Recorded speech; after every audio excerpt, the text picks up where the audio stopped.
Hello and welcome back to the end of the year roundup here at Drive Home Reviews.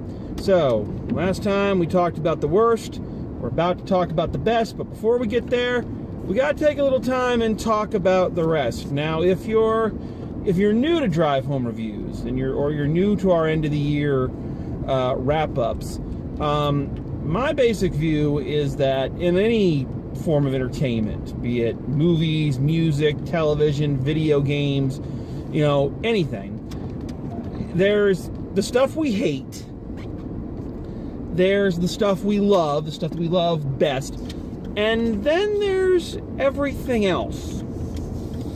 And it seems to me, at least in my case, that it's that everything else that occupies about 90 to 95% of our intake. Citizen Kane may be your favorite movie of all time, but I bet you watch Die Hard more often. So it seems wrong to kind of look at, like I say, the 70 some odd films I've reviewed this year and just say, well, these are the shit and these ones are the best and the rest aren't worth talking about. There are those that are worth talking about, even if they aren't like the best movie of the year. And to that end, when I started doing these, I started looking at the meh films. The films that aren't bad enough to end up on the worst list, not quite good enough to end up on the best list, but still make up some pretty important viewing. And so, before we move on to the best, I always like to take a little time and talk about the top 10 meh films of 2018. Here we go. Number 10. The Isle of Dogs. This is the movie that makes a hypocrite out of me, because I'm constantly railing against how, films like Avatar don't do anything for me. It's like, yes, they have great special effects, but, I want plot, and I want character, and I want this, and I want that. And this movie, it does not have the best plot in the world. Its characters are okay, but none of them are truly what I would call memorable. And it really doesn't make its underlying point or thesis statement in any kind of memorable or really interesting way, like some of its brethren, like Paranorman or Kubo and the Two Strings do. But fuck it, man, that stop-motion animation is gorgeous. Number 9. A Simple Favor. So this movie is a mess. It is an absolute mess. And I've watched it since I reviewed it, and it just gets messier. It's all over the place in terms of its narrative, its tone. Everything feels like it's been hacked to pieces or directed by different people, and none of it seems to hang together very well. But, first of all, Anna Kendrick is just one of the most charismatic and likable performers out there right now, and so she can carry almost anything. And 2, the story is interesting enough, and even though it switches very drastically between a serious drama and a really dark comedy, it really does a good job at both. So even though it still feels like you're watching 2 different movies, at least it's 2 different good movies.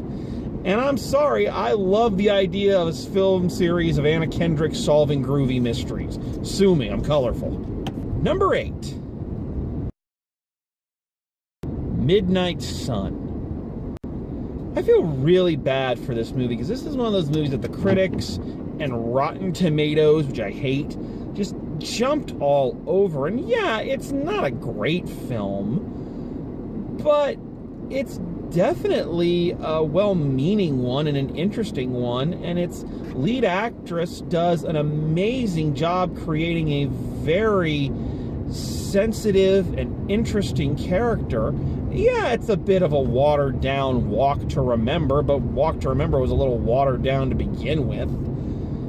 And yeah, the acting is not strong across the board, but that main character was so well done, I think it really salvaged the film and made it a film I've enjoyed watching several times.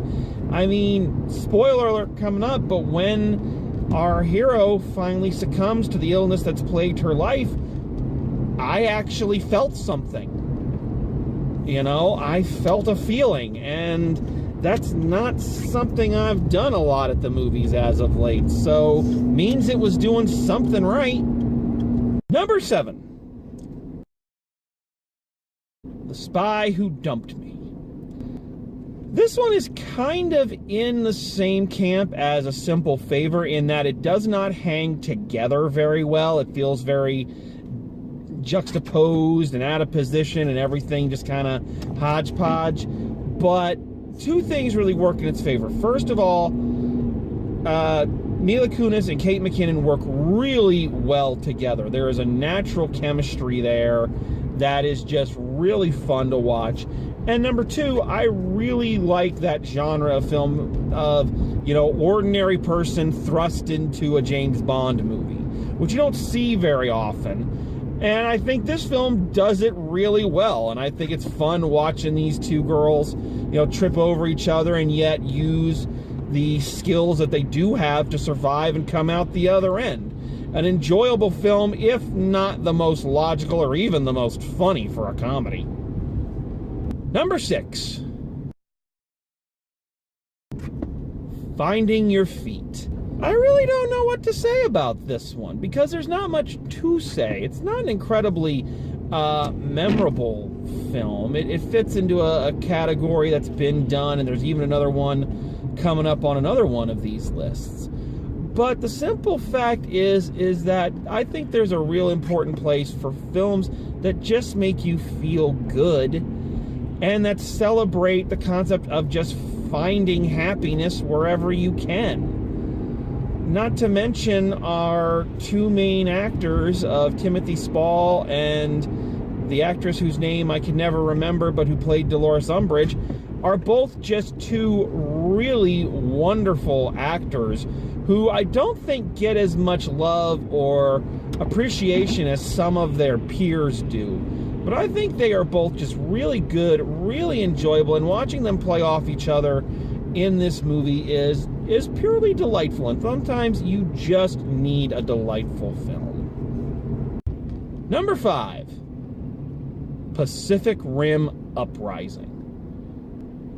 Kind of going into that category of if there had to be a sequel to this, and if there had to be a sequel to Pacific Rim, which again, I'm not entirely convinced there was a need for it, I think this was about as good as we could have hoped for. You know, it takes everything we learned in the first film. It doesn't shit all over it. It expands the universe. It does some pretty interesting things with where this world would have gone after, you know, surviving giant monster attacks for so long, and delivers some pretty exceptional and exciting fight scenes. The characters are not anywhere near as interesting as they were originally, and the fact that they killed Mako Mori is still a sore spot to me. But all in all, if you have to pick between this and, say, Independence Day Resurgence, I mean, there's no contest. Number 4, AntMan and the Wasp. I think the AntMan series has found its soft spot, or its sweet spot. It really fills a nice gap in the Marvel Cinematic Universe of just being light, fun films. These aren't ones where the fate of the world is at stake. They're a little bit more street level, and Paul Rudd and Evangeline Lilly and Michael Douglas all have some really great chemistry together, and those aspects done well, and it has a lot of fun with its concept. It has a lot of fun with the shrinking and growing. So all that put together kind of makes you forget that this film's plot really doesn't make sense. Its villains and other antagonists aren't especially interesting, but it's a fun time at the movie. It's a popcorn muncher, and, you know, sometimes that's all you really need. Number 3, Solo: A Star Wars Story.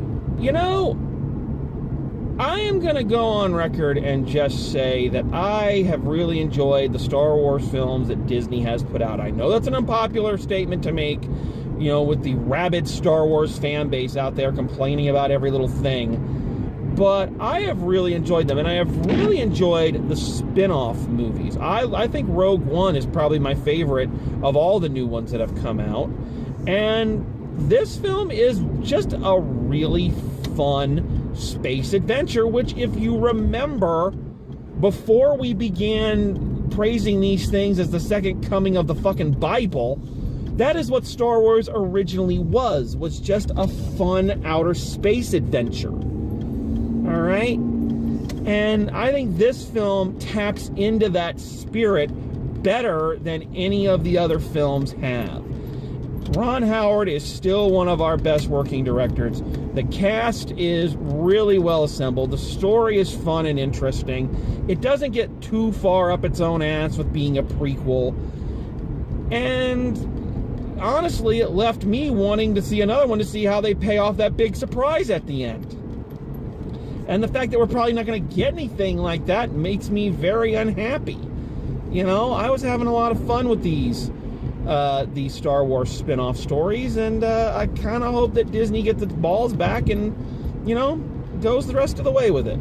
I think that's what the series needs, is to take itself a little bit less seriously and to enjoy the stories that happened on the fringe and not have everything have to be drawn back to the one central storyline. It's the lesson that we need to learn for this series, and that J.K. Rowling needs to learn with her series, is that when you try to bring everything back to that one central story, it doesn't make your universe or your world feel big and important and sweeping. It makes it feel small and limited. Number 2, Spider-Man Into the Spider-Verse. So I'm not as in love with this film as other critics you might find online are. There are some praising this not only as the greatest Spider-Man movie of all time, but the greatest comic book movie of all time. And I'm not ready to go that far. But it was a good movie, and it was a deceptively good movie. I think it did something new and interesting with not just the Spider-Man mythos as it stands, but with the Spider-Man mythos we already have known. Introduces mainstream audiences to characters like Miles Morales and Spider-Gwen, so that hopefully when, not if, but when they get their own movies, they don't quite come out of the blue for people, that people have a good introduction to them. And I think it told a really heartwarming and really enjoyable story from all points of view, and was visually fun. Of course, also on that visual thing, I think some of the artistic choices were a bit migraine-inducing, so I think they could have scaled back on that a little bit, if you want my 2 cents. And the number 1 meh movie of 2018 is Love, Simon. So I've said it repeatedly, and that is 2018 was not a good year at the movies, but 2018 was an important year at the movies. Some of the things that dropped were vital to the popular culture and to culture in general. And I think one of those movies is Love, Simon. I think that this is an incredibly important, well-done film. And I can say that coming at it from a heterosexual point of view, but the people I know in the LGBTQ community and their response to the films, I mean, I heard multiple people say, you know, where was this film when I was in high school? Well, it's sad to say that for whatever reason we weren't ready for it yet, but now be thankful that the new generation has this film to kind of look to for maybe some guidance that they're going to need. I think, again, coming at, I can't say for sure because I didn't go through this, but it seems like this film really painted an accurate, real-world depiction of the confusion, the struggles, the joys, the pains that a young homosexual person goes through. So why then, you ask, does it end on the meh list and not on the best list? Well, I ranted about this when I saw the movie, but it really is a thing that keeps it off of that main list for me, because I think it flies in the face of the message the film is trying to convey. And that is, first of all, there are a lot of little things in the film that just, I feel weaken it. Supposedly, a high school doing a production of Cabaret. I thought the parents in the film were way too permissive and, just not realistic. But it all comes down to that geek character who blackmails Simon into, helping him. And I was very emotional when I talked about this during the review, and I'm hoping I've had enough time to maybe phrase my argument a little bit better. My problem with that character, at least from my personal experience, now I can't speak to everybody's, so maybe it's different for other people, but from my personal experience, is that I feel about this character the same way I feel about the characters on The Big Bang Theory, in that they are caricatures of people that the director or writer or whatever knew existed but had never actually talked to one. Because again, in my experience only, okay, if anybody was going to be accepting of a young person struggling with the truth about their sexuality and the consequences of coming out, the person who is going to understand that struggle the most is the geek and the nerd, because here you already have a person who is already being ostracized for being who they are. And that is the person, again, at least in my experience, and the people I have known, the people I knew growing up, the people I know now, those are the people that tend to be more likely to reach out to a person like that and accept them for who they are. And the fact that that was not the case, and more to the point, the fact that this character was being held up to be ridiculed for what a freak he was and what a creeper he was, I think flies in the face of the point you're trying to make. Just like in Harry Potter, in the last book, in the last movie, when all throughout the entire series they're harping on this, we all have to come together, all the houses need to work together, and in the Battle of Hogwarts, they send the Slytherins out because all the Slytherins are evil. So you are flying in the face of the message you are trying to deliver. I don't see why this movie needed an antagonist. Peer pressure, life was the antagonist. It didn't need this, and it didn't need to break down one group of people in order to build another group of people up. And because of that, I just couldn't get behind this film all the way to put it on the top slot, where in many ways it really deserves to be.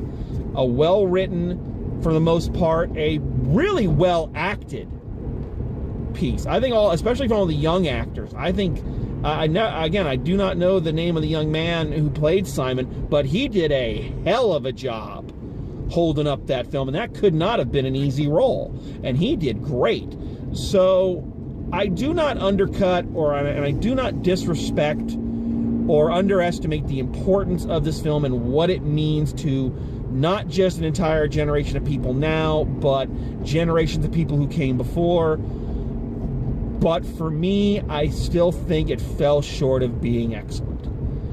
So, there you have it. The top 10 meh films of 2018. All right, folks. We've talked about the worst. We've talked about the rest. Now, finally, it is time to really dig in and say what 10 films stood up above the rest and can be counted as the all-time greats of the year. And that's what we're going to talk about next time when we join up for the best films of 2018. So, thanks for watching, and as always, drive safe, and I'll see you at the movies.